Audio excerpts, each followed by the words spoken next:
आपण पाहत आहात प्रेस मीडिया न्यूज। देवस्थानच्या जमिनीवरून बेकायदेशीर मुरुम उत्खनन सुरूच, अधिकाऱ्यांच्या दुर्लक्षामुळे ग्रामस्थांमध्ये संताप। मौजे सारोळे तालुका मोहोळ जिल्हा सोलापूर येथे सिद्धेश्वर देवस्थानच्या जमिनीवरून सकाळपासूनच अनधिकृतपणे माती व मुरुम उत्खनन सुरू असल्याची गंभीर बाब समोर आली आहे।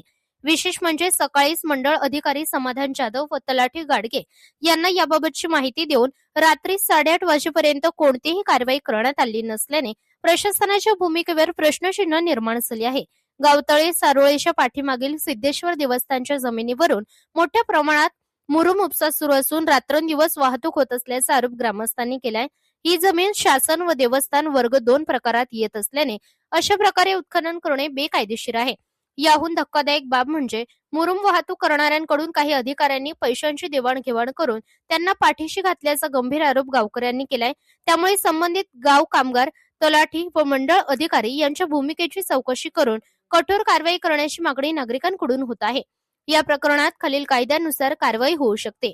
महाराष्ट्र जमीन महसूल अधिनियम 1966 कलम 48 उपकलम 7 बेकायदेशीर उत्खनन व खनिज उपसा गुन्हा, खनिज विकास व नियमन अधिनियम 1957 MMDR ऍक्ट कलम 4 उपकलम 1 परवानगीशिवाय खनिज उत्खनन बंदी, कलम 21 बेकायदेशीर खननावर दंड व शिक्षा, भारतीय दंड संहिता IPC कलम 379 चोरी शासनाच्या संपत्तीची, कलम 120B संगनमत, कलम 409 सार्वजनिक सेवकाकडून विश्वासघात, पर्यावरण संरक्षण अधिनियम 1986 परवानगीशिवाय उत्खनन केल्यास कारवाई।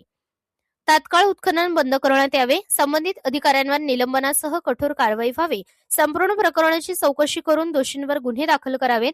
या गंभीर प्रकरणाचा प्रेस मीडिया न्यूज चॅनल पाठपुरावा करणार असून दोषींवर कठोरात कठोर कारवाई होईपर्यंत ही बाब उघडकीत आणली जाईल, अशी माहिती ग्रामस्थांना देण्यात आली आहे। प्रतिनिधी सूरज पारवे, प्रेस मीडिया न्यूज।